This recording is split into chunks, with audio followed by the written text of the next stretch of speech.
What's up, guys? Saturday night here. Had a great climbing day today.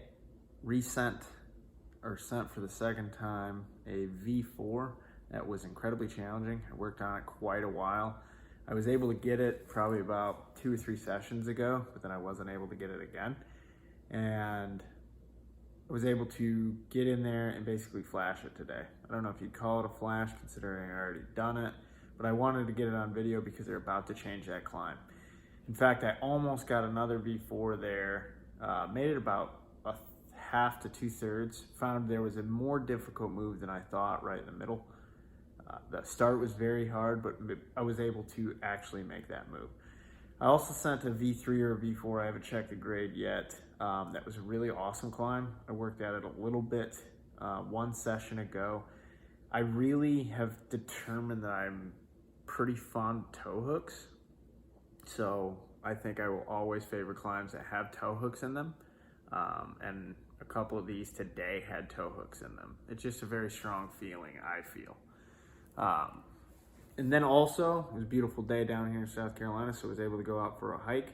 So got a good amount of movement in, got great climbing day in, and got some cooking in, so I feel very good. Very good Saturday. Ultimately, one of the things that was on my mind very first thing this morning was the idea of breakthroughs and plateaus, or plateaus and breakthroughs, however you want to think about it. And understanding that I think that plateaus are most likely related to our effort, and we're probably not putting in the effort. I think there's a couple key questions to ask. One thing is I tend to think that breakthroughs are just right on the other side of a little bit more work, and maybe that work's going to take another week, another month, maybe another year, but I highly doubt it. I think that a lot of my plateaus and breakthroughs come with just a little bit more effort and a little bit more patience, and just right on the other side. And right on the other side can be a little bit down the road. That is also true. Now, there was 3 questions that I did come up with to kind of evaluate your current effort and understand if maybe that's leading into the plateau and delaying any breakthroughs that you might have.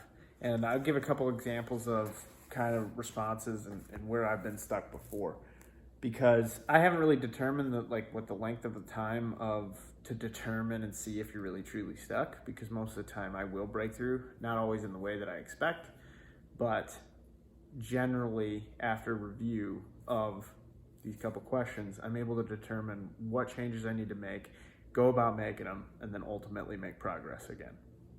So the first question that I would ask is, what am I doing? What am I not doing that I know will make a difference? So in the past, and I've been stuck or not making the progress that I wanted, I had to evaluate and know that there's things that I know that I probably could do that would help make a difference that I'm not doing. So let's say if we were talking about in the climbing realm, if I wanted to continue to make progress, but I was continuing to climb stuff that's really within my comfort zone, then I'm not probably going to reach that next level or have a breakthrough, so to speak.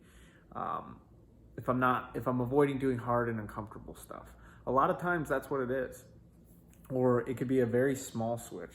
Like in the past, when I've been trying to cut weight or reduce my weight, I know at times you don't want to measure.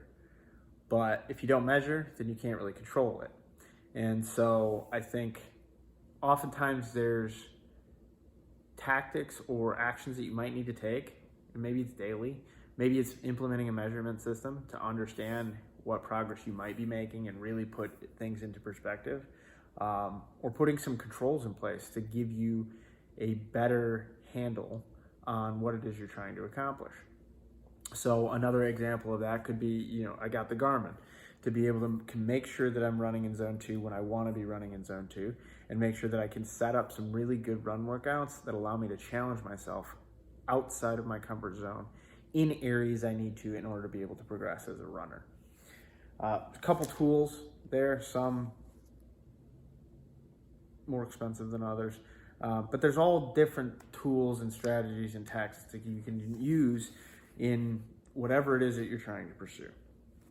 The next one is, how accurate is my measure of my current effort? So like I said, relative to weight loss example, if I'm not measuring my calorie intake, then how accurate is my understanding of what I'm trying to accomplish? If I don't measure the pace of my runs or the length of my runs, or the time, the duration of my runs, then how accurate could it be? I could rough out, one of the tactics that I've used in the past is roughing out a route via Google Maps and then running that route. I think that's fairly accurate, but ultimately could that be limiting? And then ultimately, the last one goes way better with this in my opinion, but how honest am I about my current effort? Maybe from a on paper standpoint, things could look okay, or maybe they don't look okay and we're just not being honest with ourselves. And I think that's one of the critical things to understand is if you're not making progress, yet you won't tell the truth or acknowledge the truth about your current effort, and you know there's things that you need to do, all three of these questions kind of go together, then you will not make progress. Like sometimes we have to do harder things, and sometimes we have to do the necessary things that we may not want to do in order to improve. A lot of my own plateaus are related to these kind of key areas of understanding that something I never really wanted to do but really should do might make the biggest difference. The way I measure my results or the way that I measure my inputs isn't very accurate. So how do I know if I'm actually putting in what I think I'm putting in, or how do I know I'm actually getting out what I think I'm getting out? Sometimes you might have improved. You just don't have a good measurement system to judge that. And if you trust your own lens, your own view of the world, it's very skewed and you can be very critical. And sometimes you need either a third party or recording yourself, depending upon what you're trying to accomplish, or kind of getting feedback. These are all key areas in understanding and not necessarily just trusting yourself, because lastly, how honest are you about what it is that you are doing and what it is that you are getting at? So we want to try to be objective about whatever it is that we're inputting and whatever it is that we're getting out, our outputs, our outcomes, and whether or not they actually achieve the goal. Sometimes we can reward ourselves too soon, and sometimes we delay that reward being hard on ourselves when it's really undeserved. And so judging and determining either the accuracy or the honesty of our systems and measurements. Ultimately, as you improve, your capacity and your capabilities will grow. And so at some points, the current level of effort is not going to be adequate to progress you and have a breakthrough or get to the next level. So that is important, that plateaus will exist and changes will need to be made.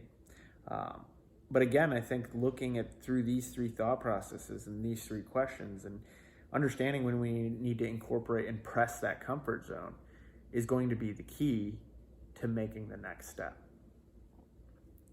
Ultimately, if you are in a plateau or you have plateaued, you'd hit a wall, take an honest assessment, as honest an assessment as you can, or get third-party feedback and really understand what might be stalling you out towards your goals, and keep going.